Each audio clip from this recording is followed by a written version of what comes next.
In today's lesson, we are going to review how to evaluate expressions. Notice the vocabulary terms in our list on this page. Please record these in the top left column of your notes. When we're done with the lesson, please go back to this list and make sure that you have the definitions for each word in the list. Let's review the concept of an expression as we talk about frying bacon at a rate of 2 pieces of bacon per person. If we were to fry bacon for 3 people at a rate of 2 per person, we could write an expression that would look like this: 2 plus 2 plus 2. And this expression would indicate that we need to fry a total of 6 pieces of bacon if 3 people are attending. We could also write an expression using multiplication. If we have 4 people attending, then we could take 2 times 4, and this expression would indicate that we need to fry a total of 8 pieces of bacon for the 4 people that are attending. Let's write a third expression: 2 pieces of bacon times 6. So if 6 people are attending at a rate of 2 pieces per person, this expression would indicate that we need to fry a total of 12 pieces of bacon. So what are expressions? Well, we have looked at 3 examples: 2 plus 2 plus 2, 2 times 4, and 2 times 6. And these expressions all indicated values: 6, 8, and 12. So that's the first definition of an expression, an indicated value. These values are changing based on the number of people that are attending. Now the second definition is a collection of numbers, variables, and operations. And if we look at our first example of an expression, 2 plus 2 plus 2, we see that we have 3 numbers called terms and 2 operation symbols. In the second expression, we have a set of parentheses which indicate multiplication, and we have 2 numbers. In the final expression, we have a multiplication symbol, and we have 2 factors, 2 and 6.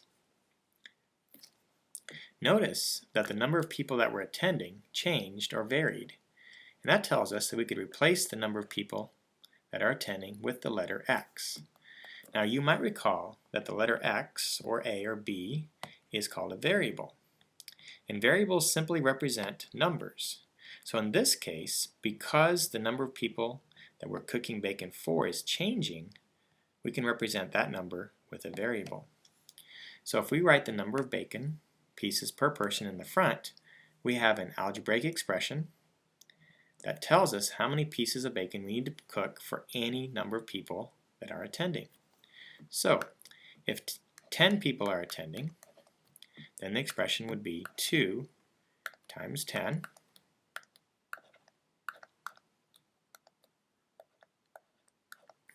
and that would indicate that I need to cook 20 pieces of bacon for 10 people. Let's practice working with several expressions.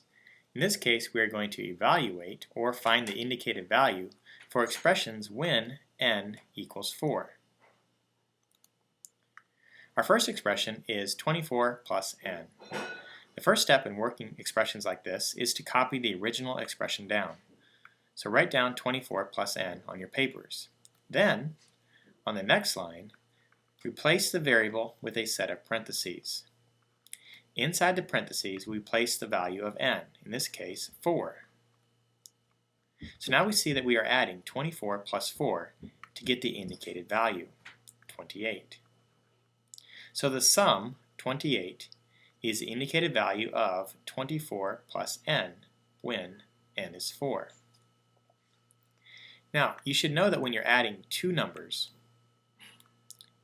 the numbers that you're adding are called terms. So terms are parts being added. In this case, the 24 and the n, or the 24 and the 4. Now let's look at the next expression, 36 over n. Well, this line in the middle is called a fraction bar, and it indicates division. So what we are going to do to find the value is divide 36 by the value of n. So 36 over n, and in this case n is 4, so I'm going to replace the n with the 4. I'm not using parentheses because there are no symbols on the bottom of the fraction. So 36 divided by 4 indicates a quotient of 9. So the indicated value is 9. Let's look at the third expression, 3n. Now in this case, because there is not an operation symbol, we know that we're going to be multiplying. So 3 times n. Once again, we write down the expression and then replace the variable with a set of parentheses. And we do this because there are other symbols beside the variable. 4 goes in. Try this one more time. So the product, 3 times 4, is 12. Now the final expression leaves no doubt as to the operation that's being indicated. This dot, remember, tells us that we're going to be multiplying. We don't use an x because we're going to reserve an x for variables.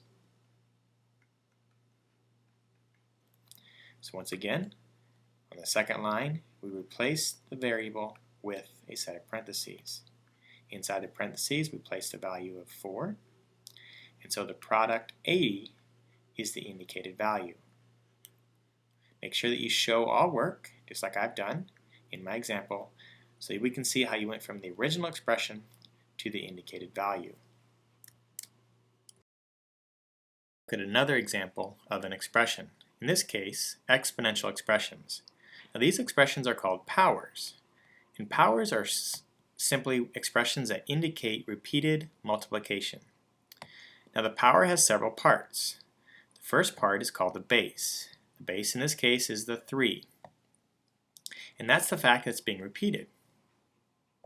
The second part is called the exponent, and that's the small superscripted 2 in this example. And that exponent will tell us how many times that we are going to repeat the base in the multiplication problem. So if we were to expand 3 squared, the expression would look like this. The base is 3, so it would be 3 used twice. So 3 times 3 is 9, so the indicated value of that power is 9. If we take a look at another example, 4 to the third power, the base would be 4, the exponent is 3. So we're going to use the 4 3 times in a multiplication problem. So the expression would look like this, 4 times 4 times 4. Well, 4 times 4 times 4 is 64. So the indicated value here would be 64.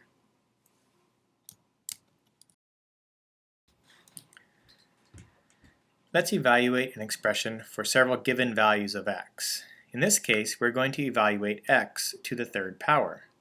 In the first example, we're going to evaluate it when x is 3. So let's expand the expression. First, we replace the x with a set of parentheses. Now, since the x value is 3, we're going to replace the x with the value of 3. So that tells us that the base 3 is going to be used 3 times. So if we were to expand it, it would look like this. 3 times 3 times 3. Well, 3 times 3 is 9, and 9 times 3 is 27. So the indicated value would be 27 when x is 3. Let's take a look at another example. Let's evaluate this expression when x is 3 over 2.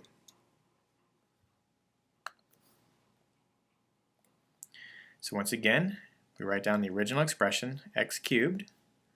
We are going to replace the variable with a set of parentheses, and inside the parentheses we place the value 3 halves. Once again, we can see that the base 3 halves is going to be used 3 times. So 3 over 2 times 3 over 2 times 3 over 2. And when you're multiplying fractions, we're going to multiply top times top. So 3 times 3 is 9, and 9 times 3 is 27. So our numerator is 27. Then you multiply bottom times bottom. So 2 times 2 is 4, and 4 times 2 is 8. So the indicated value of 3 halves to the third is 27 over 8.